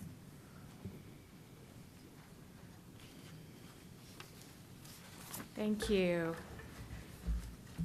This board action item was brought last summer, where we included full-time employees living outside of the district to be able to bring their children to our district. That has been a great increase. We've raised up 83% and had 209 employees take advantage of that this year. So this year what we're doing is we would like to try to capture part-time. So the change in the policy is also including the part-time employees. So it would have full-time and part-time employees being able to take advantage of the employee child transfer. Okay, thank you. Does anybody have any questions about that? Okay. Yes. Do we know about how many students or this could possibly bring in, or how many employees it affects? Yes, right now we have about just over 1,100 part-time employees. Okay. Would that affect ADA? Or how would it affect ADA? Or the revenue? Does that, Yeah, money? We have added, Mhm. we have added students Mhm. who come Would- to our school district. from other because of this districts. new Yes, ma'am. policy. Mm-hmm. Absolutely, it will help increase revenue. Okay, all right, thank you. Does anybody else have any questions? Seeing none, do I have a motion to approve the first reading of Board Policy FDB Local as presented? So moved. Thank you, Mr. Hasso. Do I have a second? Second. Thank you, Mr. White. All those in favor say aye. Aye. Opposed, the motion carries. Thank you, Ms. Wilbur. Item 2, possible action regarding Board Policy EHBB Local, second and final reading. Dr. Newman. Thank you, President Grona, members of the board, Dr. Gottardy, executive staff, and guests. This is the second reading in which we are asking for the elimination of the retest at third grade for GT. So we are asking the Board of Trustees to approve the second and final reading of the policy as attached. Mrs. Chidgey is available should you have any questions. Okay, does anyone have any questions? Seeing none, do I have a motion to approve the second and final reading of attached Board Policy EHBB Local as submitted? Thank you, Mrs. Perkins. Do I have a second? I'll second. Thank you, Mr. Hasso. All those in favor say aye. Aye. Opposed, the motion carries. Item 3, possible action regarding Board Policy CO Local, second and final reading. Mr. Clary. Madam President, members of the board, Dr. Gottardy, executive staff, and guests, this is the second and final reading of Board Policy CO Local, and Ms. Clausen is here to answer any questions that you may have. Okay. Anyone have any questions or comments? Seeing none, do I have a motion to approve the second and final reading of attached CO Local Policy as presented? So moved. Thank you, Mr. White. Do I have a second? I'll second. Thank you, Mr. Hasso. All those in favor say aye. Aye. Opposed, the motion carries.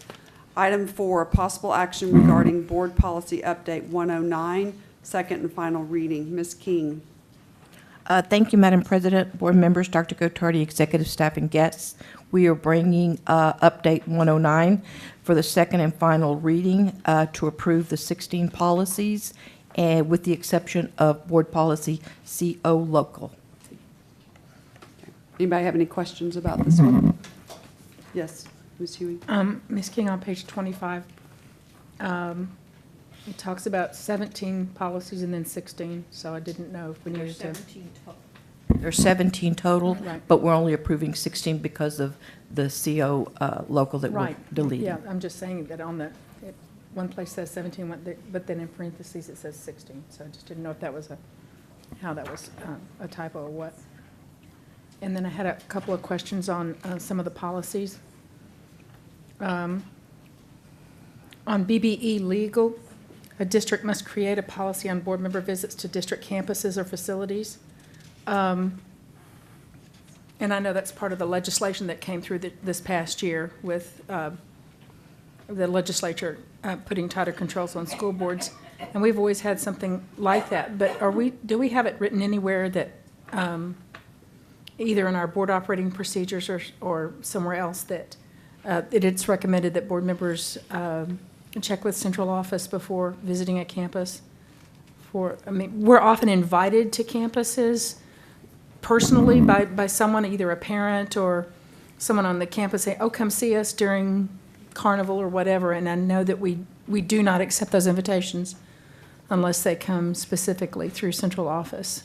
Mrs. Hughey, I don't think it's anywhere in policy, but it's certainly somewhere we could add it, is in the school board operating procedure. As we have new board members coming on the board, I think it's maybe. It's been a common practice Right, for it has been, a yeah. number of years. I know we're all very respectful of that, but as we have, newer people coming on, and I know everyone will get I training on believe that. it is written in board operating procedures, and we're scheduled to go over board operating procedures every year after an election. So if that's not in there, we can certainly put it in. All right. Perfect. Thanks. And then on BEC legal, as this has become an issue lately, this is about security, and it does say that that the new that SB 564 provides that we can have closed meetings on security, which is really something I have to admit I was not really. I think it's a great idea because I don't think that we need to be discussing certain security issues in a public forum where you might give someone ideas or whatever. But do we anticipate maybe because of recent instances, possibly having some type of update on our, excuse me, on our security in our district in some type of closed session where we would be able to find out? If you're asking if you can get a briefing on our safety and security protocols that we already have in the school district, and you're asking that once this is approved, yes, we could do it in closed session, absolutely. Okay. That's just something I know that it's been a big topic among parents and things lately, so I didn't know if maybe that was something to look forward to. I'm sorry, I'm trying to find all my notes here.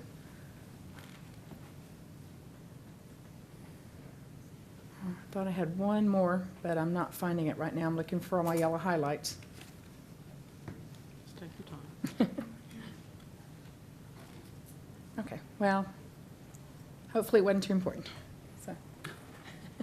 So I guess that's it. Okay. Okay, Thank you. Sure. Anybody have anything else? All right, seeing none, do I have a motion to approve the second and final reading of attached local policies included in Update 109 with the exception of CO local? So moved. Thank you, Mrs. Perkins. Do I have a second? Second.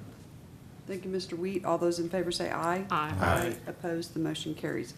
Item B, resolutions. 1, possible action regarding District of Innovation resolution. Dr. Newman. Thank you, President Grona, members of the board, Dr. Gottardy, executive staff, and guests. I'd like to ask Gary Hardcastle, our Senior Director for Learning Support Services, to address the Districts of Innovation. Good afternoon, Madam President, board members, Dr. Gottardy, executive staff, and guests. We are here tonight seeking permission to initiate the process of designating NEISD as a District of Innovation. For the remainder of this presentation, I will use the terms DOI and District of Innovation interchangeably. House Bill 1842 of the 84th legislation created the option of districts to become Districts of Innovation. The designation of being a DOI makes it available to normal school districts or traditional school districts most of the flexibilities afforded to Texas open enrollment charter schools. DOIs have to adopt an innovative plan to meet the requirements set forth in Chapter 12 of the Texas Education Code. A DOI designation requires a district to have an acceptable rating in 2 areas: academic performance and financial accountability.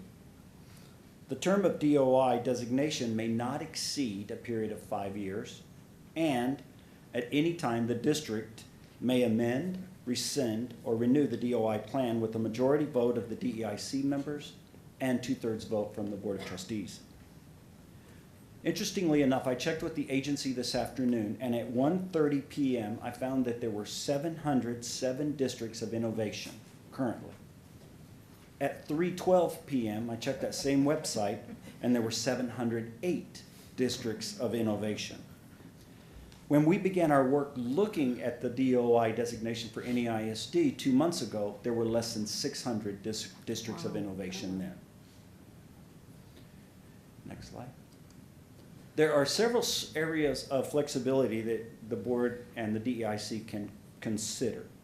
These types of flexibility are available, include, but are not limited to, district planning and decision-making, educator appraisals and certifications for teachers, student attendance, calendar, class size, and/or discipline, and finally, the fiscal management of the school district. The district cannot use a DOI designation to exempt from state or federal requirements that reside in statute or in rule. Over the past 2 months, central office level groups have met to consider a resolution that you have before you tonight.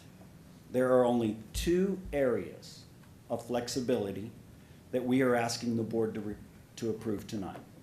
The first area is in educator certification in high needs areas such as world language and career and technical education. For example, it is becoming increasingly more difficult for NEISD to recruit and hire certified welding teachers or certified Japanese teachers. The second area is the school calendar, specifically uniform start and stop dates. As you know, the state requires that the first day of school cannot begin before the fourth Monday in August. This year, the first day of school was on August the 28th.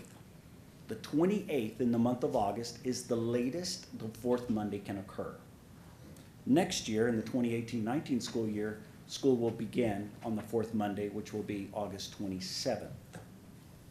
Being a DOI, or having a DOI designation for NEISD, it would give us the latitude to select a date earlier than the fourth Monday to begin our school year.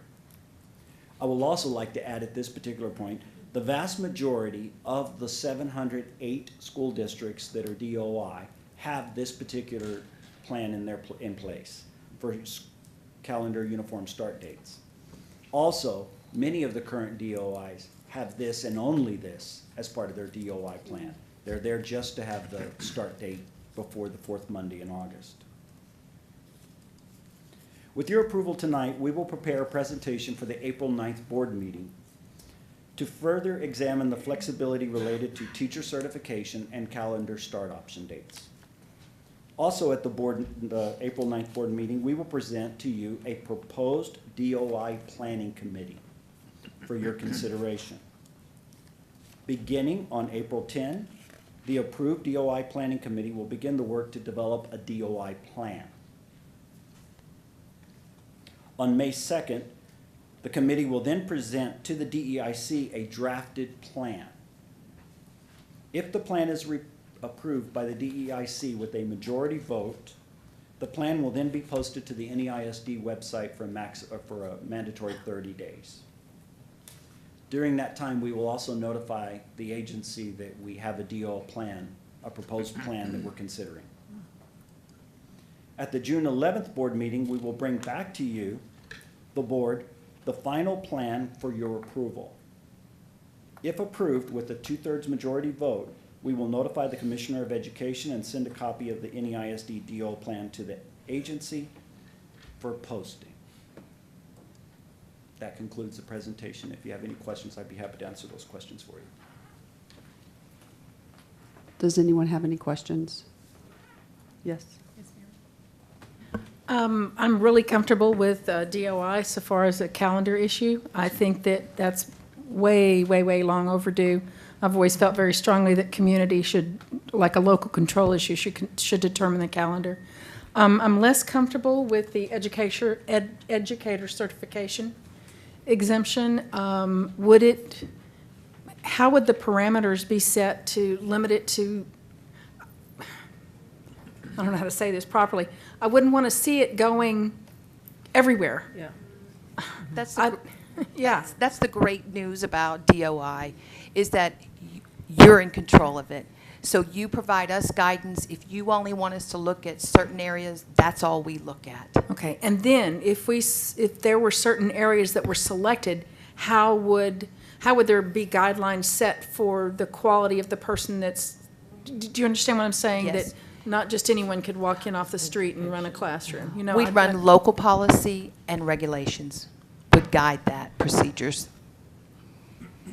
I could see it for areas like you're talking about with welding or whatever like that. My concern is I wouldn't want it to go into, I'm even a little nervous about the language issue. Mrs. Hughey, Yes. the discussion was centered around those positions that were really hard to fill.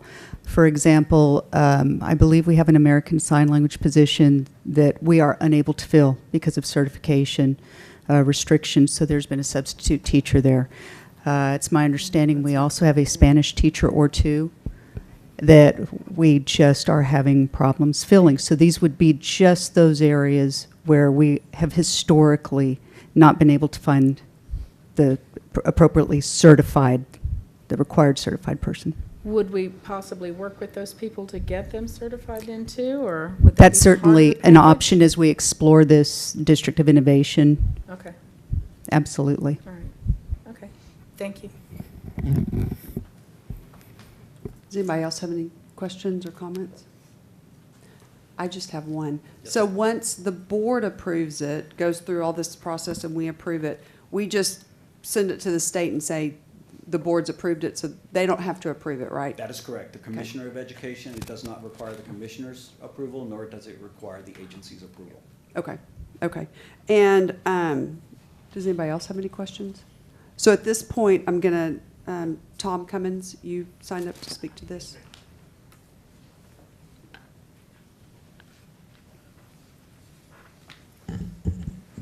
Thank you, Madam Chair, members of the board, Dr. Gottardy, members of the audience and staff. My name is Tom Cummins, and I'm with the Northeast AFT. And I'm also speaking, and I hope so correctly, for Ms. Helena Valdez with the Northeast Education Association. If she looks panicked, it's because I've said the wrong thing. And this is a little bit fluid.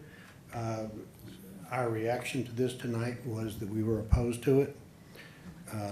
And the reason is that the first we heard of it was by accident last week when the organizations met with the administration, and it came up by accident.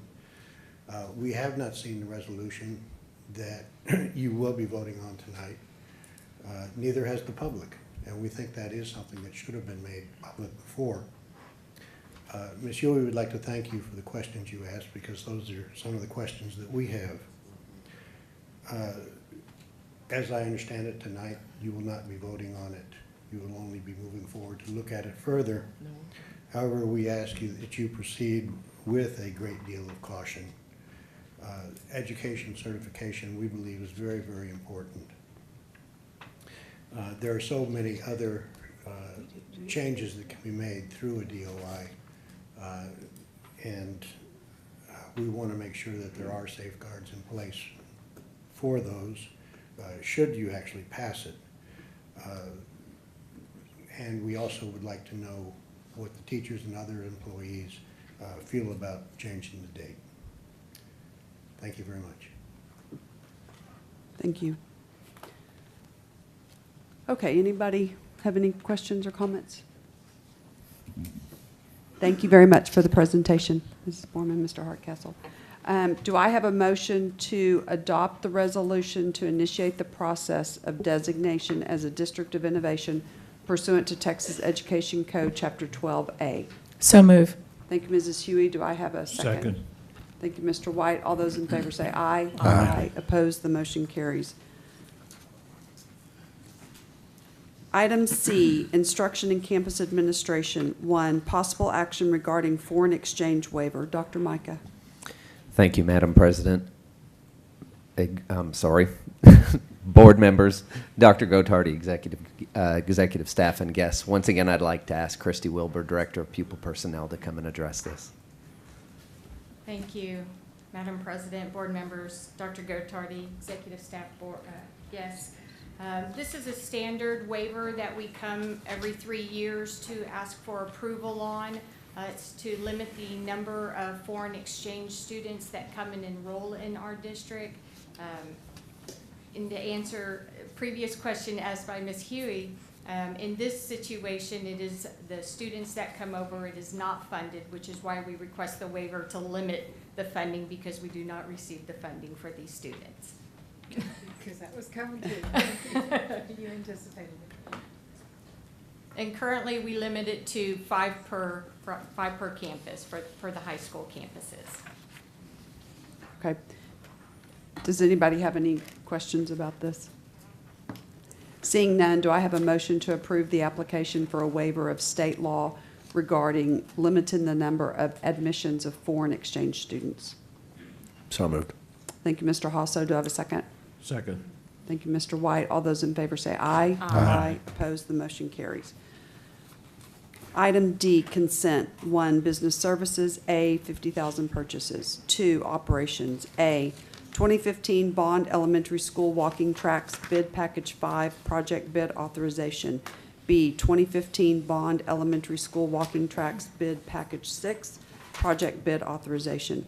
C, 2015 Bond Elementary School Walking Tracks Bid Package 1 Project Bid Award Approval. D, 2015 Bond Elementary School Walking Tracks Bid Package 2 Project Bid Award Approval. E, 2015 Bond Program District Secure Entry Vestibule Bid Package 2 Additions and Renovations Project 8 Campuses Bid Award Approval. F, 2015 Bond Oak Grove Elementary School Clinic Addition and Renovations Project Bid Award Approval. G, 2015 Bond Program Madison High School JROTC Facility Additions and Renovations Project Bid Award Approval. H, 2015 Bond Program Northwood Elementary School Re-roofing and Roof-Related Work Project Schematic Design Approval. I, 2015 Bond Program Ridgeview Elementary School Re-roofing and Roof-Related Work Project Schematic Design Approval. J, easements for drainage, streets, utilities, and various service agreements, Vista Ridge Water Project. K, ratification of lease agreement with Sports Outdoor and Recreation Park, SOAR. L, ratification and approval of professional services contracts, construction contracts, and related contract amendments supporting the 2015 bond design and construction requirements. 3, minutes for February 2018. 4, end of consent. Do I have a board member wishing to pull an item from consent? Seeing none, do I have a motion to approve consent as presented? So moved. Thank you, Mrs. Perkins. Do I have a second? Second. Thank you, Mr. White. All those in favor say aye. Aye. Aye. Opposed, the motion carries. 10, reports. A, awarded bid report. That was provided for you. B, review of expenditures, January 2018. That was provided for you. Item 11, matters from the floor. The trustees welcome comments from members of the public during this time of the meeting. Generally, board members do not respond to public comments during the meeting, although members may request further information or a future agenda item on a matter raised during public comment. As explained fully in the board's written procedures for this time, the matters from the floor portion is a limited public forum. Accordingly, speakers may present on a topic related to district business for up to 3 minutes, but are not permitted to make 1, personal complaints about an individual staff or board member that should be raised using the district's grievance policies. 2, a personnel action. 3, a student disciplinary matter. 4, a complaint about a particular student. 5, or pending litigation. Any person who persists in speaking on these topics after being directed not to do so will lose the remainder of their time to speak and may lose their privilege of addressing the board at future meetings. We also welcome written comments at any time, either through email at board@neisd.net or by mail, care of the Superintendent's Office at 8961 Tesoro Drive, 6th floor, San Antonio, Texas 78217. Ms. Hughey. Tom Weisty. I'm sorry, Tom Weisty.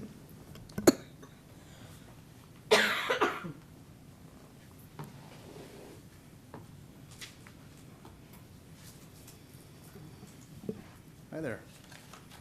I'm Tom Weisty, located at 10803 Burr Oak.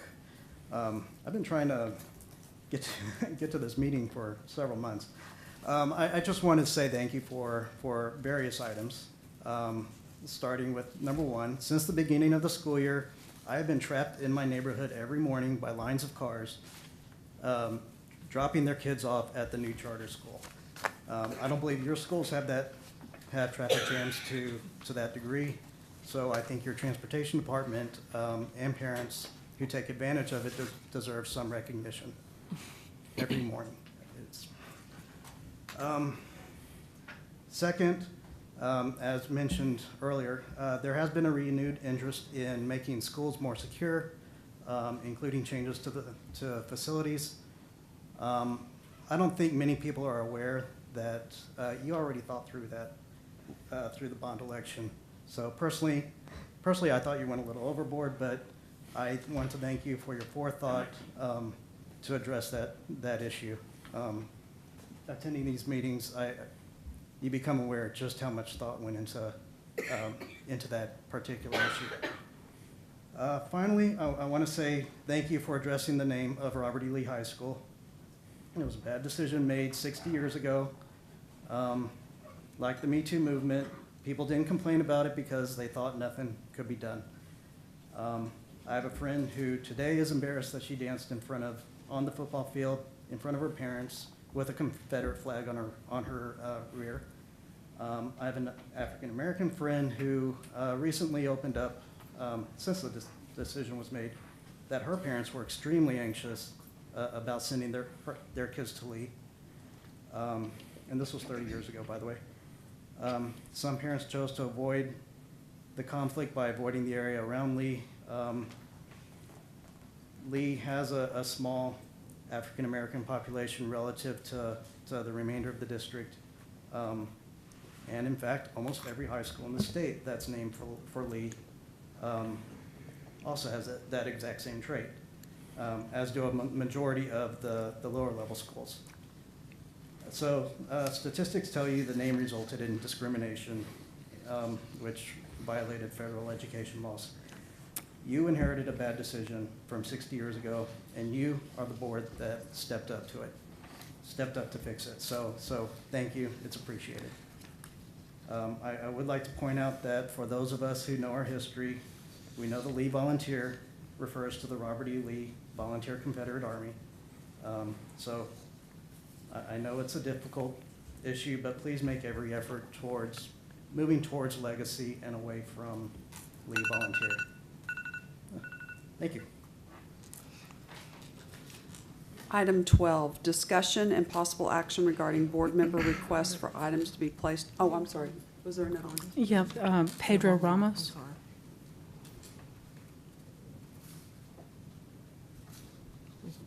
Say it again. Mr. Ramos, Pedro Ramos? Okay. I think maybe he was a parent with Yeah, that's. Okay, 12, discussion and possible action regarding board members' requests for items to be placed on a future agenda and our request for reports from the administration. Does anyone have anything? I do. Ms. Hughey? If I can get through this if the oak pollen will let me talk. Excuse me. 2 weeks ago, I went to the winter governance for TASB, and one of the things that was really brought forward there was school boards that have a student voice as not a part of their board. Of course, they're not voting members and things like that, and there's various ways to have student involvement in your board issues. And I would really love for us to start looking at that. I think that a time has come when we need to hear our students more. Over the weekend, I researched with some of my friends in other districts to get some ideas from them. Most of the districts that are doing this now are smaller districts. And everyone has different ways of doing it. I talked to my friend at Arlington, and they're comparable in size to us.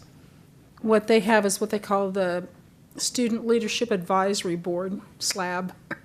And it's the junior class presidents, and they have a council, and they have 9 of them. And then from that, they have one person who's a senior who actually brings, not all of them present or come to the board meetings, but there's one student who's kind of presents to the board at each meeting. And brings forward whatever issues that council has discussed. There's various methods. Short Cibolo actually has a student who sits kind of off their dais, and they, of course, they do not vote, they do not attend executive session or anything like that. They just kind of represent the students. So it varies from just a representation and a voice. So I would love to see us look into some type of method to bring a student voice to the board meetings on a regular basis. Okay. So we need to vote on that, right? Mm-hmm. Yes. So I guess my motion is to research ideas for bringing a student voice to the board meetings. Okay. Do I have a second? I'll second. Okay. All those in favor say aye. Aye. Aye. Opposed? Or you want to discuss? It is passed over, that's fine. Well, we can discuss it. I'm sorry. I'm in the habit of not doing. I'm just trying to ascertain what Ms. Hughey is asking. If she's asking the staff to do something, or is it something that you want the board to consider? Either or both. I just saw a lot of districts recently that have looked into this and are acting on it. And I think as our student voices become louder on a national level, that I don't think it would hurt for us to look at something on a local level. But that can be in any, it could be Multiple- any way. I mean, yes, it doesn't have that's to what- mean that they're necessarily bringing a committee to the board meeting and doing a report. It could be a written report, or it could be, I mean, some kind of communication with the Whatever board. works for our board and our community is what I would like to see. So basically, what you're wanting to do is explore the option of how we could get student voice to the board. And I Communicate. think, too, as we look at more issues where we need to communicate with community, if we have our students more involved, whether it becomes financial issues or security issues, on and on and on, just to improve the lines of communication between the board and the community. But it's not necessarily a report from the district. I think that's where some of this confusion may be is, you're not necessarily requesting a report from the administration. No. Okay, so what you're kind of making the request is that we do some kind of research into exploring the option of a student voice. Whether staff has ideas, whether fellow board members have ideas, it's a. So it's not necessarily an item at this point to be placed on a future agenda. It's just kind of a discussion point. It's an issue that I would like us to look at, to address, Okay. to consider. Does that make sense? Okay, so motion, second. Any more discussion, Mr. White? Call for question. Okay. Matter of fact, it is already passed. Thank you for the opportunity to ask the question. Thank you. And I voted yes. Okay. Thank you. The motion is carried. Thank you. Item 13, adjournment, and the time is 8:38. Thank you, everyone, for being here.